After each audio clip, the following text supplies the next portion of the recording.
Bonjour et bienvenue sur la chaîne du chasseur d'étoiles de midi, chaîne de réflexion et d'humour sur les 12 coups de midi. Bon, hier, elle nous a montré sa chatte à Marine Le Pen, voilà, nous on peut voir la chatte à Marine Le Pen. Jean-Luc Reichmann a mangé sa première raclette de l'année, on est content pour lui, on est content, on est... Bon, sinon ça va commencer, petit résumé des 12 coups de midi présenté par moi-même et Jean-Luc Reichmann.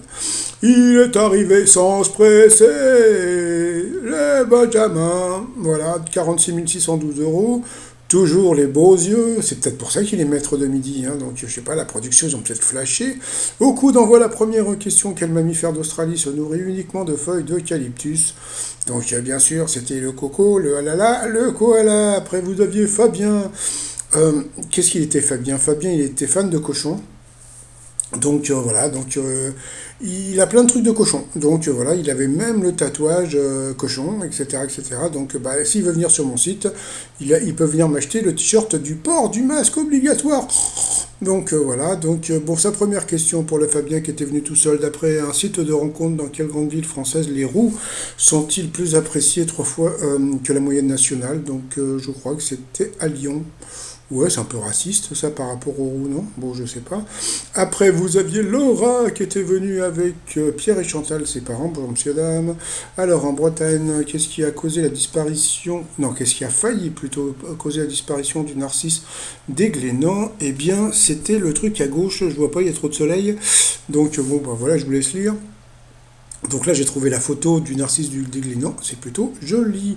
Après, vous aviez PO, Pierre-Olivier, donc je salue moi, le Pierre-Olivier que je connais, qui était monté à 120 kilos et qui a perdu 40 kilos en 10 mois. Donc il va falloir qu'il m'explique comment il a fait. Il paraît qu'il a fait du sport et qu'il a mangé autrement. Donc voilà. Bravo à lui, donc il était venu avec sa copine Marie. Voilà, bonjour tout le monde. Alors, qu'ont inventé des chercheurs néo-zélandais afin d'aider les gens à maigrir, justement? Eh bien, c'était le verrouillage de la mâchoire. N'importe quoi. Pour le maître de midi, selon plusieurs études scientifiques, quel type de lecture permet une meilleure compréhension et mémorisation des textes? Bien sûr, c'était la lecture à voix haute. Après, à quoi cela sert-il de mettre une pièce de monnaie dans une tasse d'eau gelée dans son congélateur? Eh bien, c'est pour voir l'absence de panne, donc vous pouvez essayer, ça marche. À quel heureux hasard Marc Serron doit-il d'être devenu le roi du disco aux États-Unis? Eh bien, à cause d'une erreur d'expédition. Donc voilà, c'est plutôt étonnant. Supernature. Bon, passons après. Pourquoi le concert donné en 1954 par le compositeur Michel Magne à la salle Gaveau à Paris est-il resté dans les annales? Parce qu'il a filé la colique à tout le public. Donc, waouh. Ensuite, quelle est la plus grande ville d'Europe? Bon, c'est encore une question facile. Donc là, c'est toujours des questions faciles, hein, pour le maître de midi. Donc, bien sûr, c'était la Grande-Bretagne. Que lancent les participants lors du championnat créé par Arnaud Hetz et Serge Mendes, originaires du Pas-de-Calais? Oh, les ch'tis, toujours aussi rigolos. Donc, eh bien, c'était des slips. Ils jetaient slip, et puis voilà. Donc, il faut jeter son slip le plus loin possible. À quelle vitesse a été flashé un homme en trottinette électrique à Ballaruc-les-Bains dans l'Hérault? Eh bien, c'était à 98 km/h. Donc, sur cette question, eh bien, la jolie Laura est passée au rouge. Qui dit rouge dit duel. Elle a pris Monsieur Cochon en duel, qui est tombé sur une question qui était super dure, qui a inventé le granola. Donc, granola, il s'est dit Ferrero, toc, ça sonne un peu italien. Et en fin de compte, c'était John Harvey Kellogg's qui avait piqué la recette à quelqu'un. Donc, voilà, tant pis, on a perdu. Donc, voilà. Après, donc, Laura, Benjamin et P.O. se sont retrouvés au coup par coup. Alors, quelle définition correspond à un mot qui est aussi le nom d'un célèbre groupe français? Eh bien, la mauvaise réponse, c'était un État d'Allemagne. Par contre, l'appareil de communication, c'était le téléphone, et PO ne le connaissait pas. Quelle pâtisserie est traditionnellement ronde? Eh bien, la mauvaise réponse, c'était la jalousie aux pommes. Voilà, donc le pauvre, il est passé assez rapidement au rouge. Qui dit rouge dit duel. Il a pris la jolie fille en duel qui est tombée sur une question de bébé. En rugby, pour quel pays jouent les All Blacks? Et donc, bien sûr, c'était la Nouvelle-Zélande. Oh non, je voulais vous faire le haka, mais bon, on va pas le faire. Donc ensuite, eh bien, Laura et Benjamin se sont retrouvés en coup fatal. À votre avis, qui c'est qui va gagner? Hein, à votre avis? Bon, allez, c'est la pub. Je vais faire pub. Allez, retour de pub. Bon, moi, ça a commencé par une question très facile pour le maître de midi, hein. C'était qui avait imité Madonna, etc. Donc c'était Florence Foresti. Et puis bah, pour la petite mignonne, bon, elle a eu une question qui n'était pas évidente, hein. De quelle saga Morgrey est-il le sixième et dernier tome? Donc c'était 50 nuances degrés, mais bon, faut connaître. Donc c'était vraiment pas évident. Là, ils lui ont balancé encore pas mal de questions. Comme on peut voir, lui, il était à 51 secondes et il était déjà à 28. Après, quel animal le dingo est-il une version sauvage? Donc c'était le Bruno. Le fifou dingo? Ah non, pas celui-ci. Donc bien sûr, c'était le chien. Donc ça, c'était une question facile pour le maître de midi. À quelle allure un cheval attelé à un sulky fait-il la course? Tiens, justement, aujourd'hui, je crois que c'est à Vincennes les courses. Le 9 et le 12, on va voir.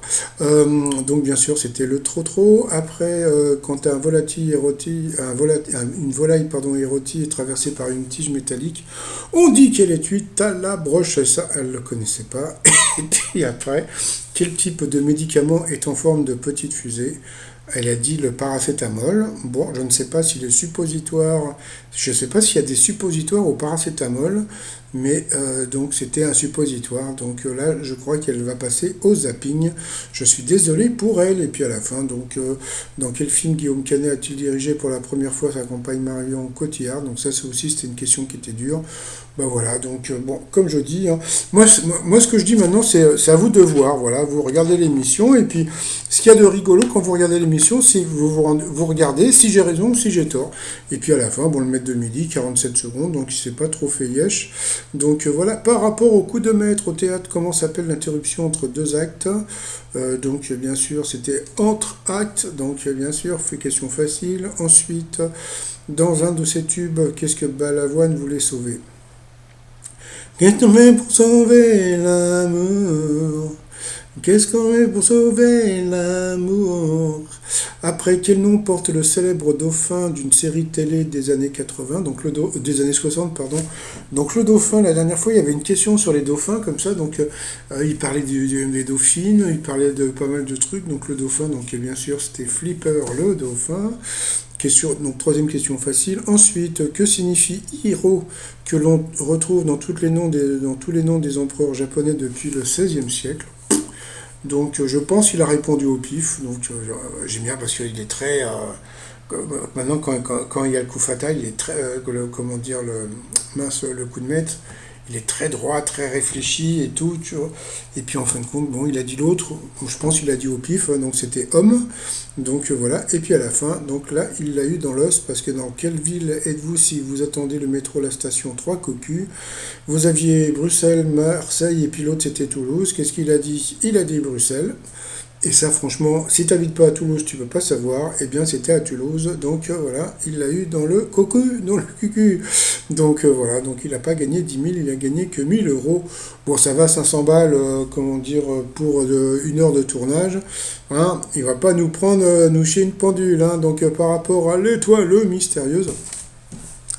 Alors là, il y a un nouvel élément en haut. Alors ça ressemble. Alors ou bien c'est une, comment on appelle ça, une malle, mais ça me paraît un peu haut. J'ai l'impression que ça ressemble un peu à un téléphone anglais. Donc bon, je ne sais pas. Donc bon, moi je vais rester sur Belmondo, même si je suis sûr que c'est pas ça. Donc voilà. Sinon hier, je vous avais dit que le nouveau maître de midi serait sûrement un autiste. Et j'ai reçu un message. Bon, je ne vais pas dire son nom parce que je ne sais pas si comment dire, s'il a participé à l'émission, je ne veux pas qu'il ait de problème. Donc il m'a dit que voilà, bonjour Claude, la nouvelle grande maîtresse de midi arrive vers le 15 novembre et elle s'appelle Blandine. Voilà, donc tout ça pour me dire que ce qu'on m'avait dit par rapport à Paul, par rapport aux autistes, ce n'était pas ça. Donc moi, sur le coup, quand on m'a dit qu'il y avait un nouvel autiste, je me suis dit bah, sûrement, pourquoi? Parce que Paul a dit qu'il voulait arrêter donc les 12 coups de midi. Alors, comme il va bientôt y avoir les 12 coups de Noël, est-ce que Paul va être là? Alors, s'il n'est pas là, ça va être, franchement, ça va être un gros boxon parce que je pense qu'il je sais pas, il y a peut-être 60% des gens qui regardent l'émission pour lui, quoi. Donc, bon, on verra bien. Donc, il y a Blandine, je ne sais pas qui c'est. Bon, on verra quand elle arrivera, hein. Donc, voilà. Donc, j'espère qu'elle est sympathique et puis jolie et surtout souriante parce que voilà, il faut du sourire. Bon, sinon, comme à la fin, donc voilà, 47 112 euros pour le maître de midi. Avant, ils attendaient un peu qu'il monte les marches, etc., etc. Non, même plus maintenant, on se fait plus yesh. Donc voilà. Bon, sinon, moi, je vais vous souhaiter une très très très bonne journée et je vous dis à demain. Portez-vous bien et surtout, portez-vous. Allez, bye bye. Il fait beau, hein.